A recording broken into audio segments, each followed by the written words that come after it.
আশুগঞ্জে স্কুলের পয়ঃনিষ্কাশনের জায়গা দখল করে আধা পাকা ঘর নির্মাণের অভিযোগ। 3 ফুট 7 ইঞ্চি প্রস্থ, লম্বা হচ্ছে 17 ফুট 3 ইঞ্চি, একবারে নকশা করা আছে। এখানে জায়গা হচ্ছে 14.5 পয়েন্ট, বাড়ি করে ফেলছে। ব্রাহ্মণবাড়িয়ার আশুগঞ্জের আরেশিদার নতুন চক বাজারে একটি স্কুলের পয়ঃনিষ্কাশন ট্যাঙ্কের জন্য নির্ধারিত জায়গা দখল করে আধা পাকা ঘর নির্মাণের অভিযোগ উঠেছে। এই ঘটনায় জমির মালিক আশুগঞ্জ থানায় লিখিত একটি অভিযোগ দায়ের করেছেন।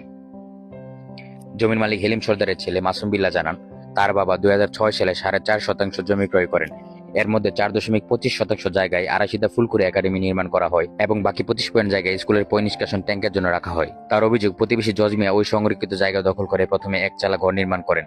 পরে সালিশের মাধ্যমে জায়গা খালি করা হলেও সম্প্রতি তিনি ও তার পরিবারের সদস্যরা পুনরায় সেখানে আধা পাকা ঘর নির্মাণ করেছেন।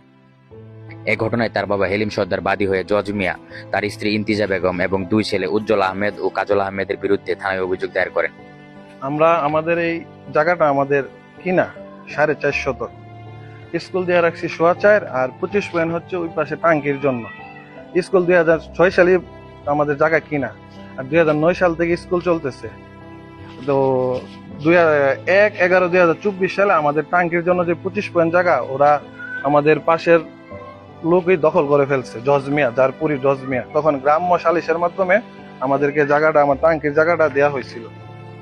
হঠাৎ গত 24 তারিখে উনি আবার এই জায়গার মধ্যে আমার আব্বা, আমরা থাকি ঢাকা, আমার আব্বা অসুস্থ, পায়ে ডায়াবেটিসের জন্য আসতে পারে না প্রায় 3 মাসের উপরে।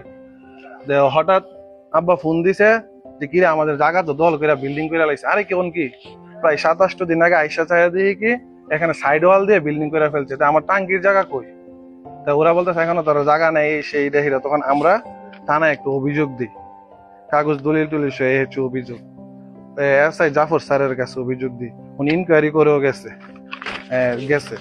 কিন্তু 24 তারিখে আমি গ্রাম্য সালিশ যারা করছি সবাই ঢাকায়, সবার কাছে বলছি। এর মধ্যে কিছু লোক আসছে, আইসা একবারে সরাসরি আইসা দেখছে। তো আমাকেও ডাক দিছে, আসো কোন কোন জায়গায়। তখন আমি নকশাটা দেখাইলাম যে এইটা এভাবে এভাবে।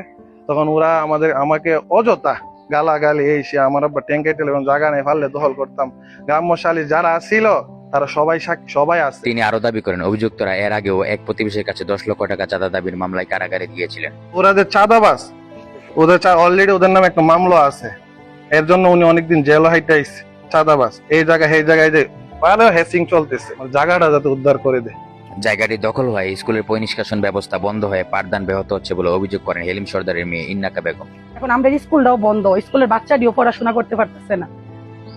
এখন আমি চেয়ারম্যানের কাছে একটা বিচার চাই। মানুষ আছে আমাদের গ্রামের, বড় বড় কাকা চাচা, সবার কাছে বিচার চাই। স্থানীয় ব্যবসায়ী নোয়াব মিয়া জানান, জায়গাটি দখল হওয়ায় স্কুলের পয়ঃনিষ্কাশন ব্যবস্থা ব্যাহত হচ্ছে। এতে শিক্ষার্থীদের স্বাস্থ্য ঝুঁকি তৈরি হওয়ার আশঙ্কা রয়েছে।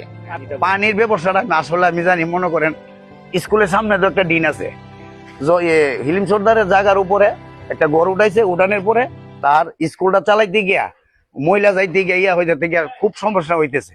স্কুলটা এত পরিবেশ ভালো করছে, আমাকে তো লিডে আমরা চাই যে পুনাবাসী ঝগড়াঝাটি না হয়। হ্যাঁ, ওয়ার্ডের মেম্বার, 7 মেম্বারও 2 নম্বর ওয়ার্ডের, তাও জানে প্রাণে আটতেছে এটা শেষ করার জন্য। অভিযোগের বিষয়ে জানতে অভিযুক্ত জজ মেয়ার সঙ্গে যোগাযোগের চেষ্টা করা হলেও তার বক্তব্য পাওয়া যায়নি।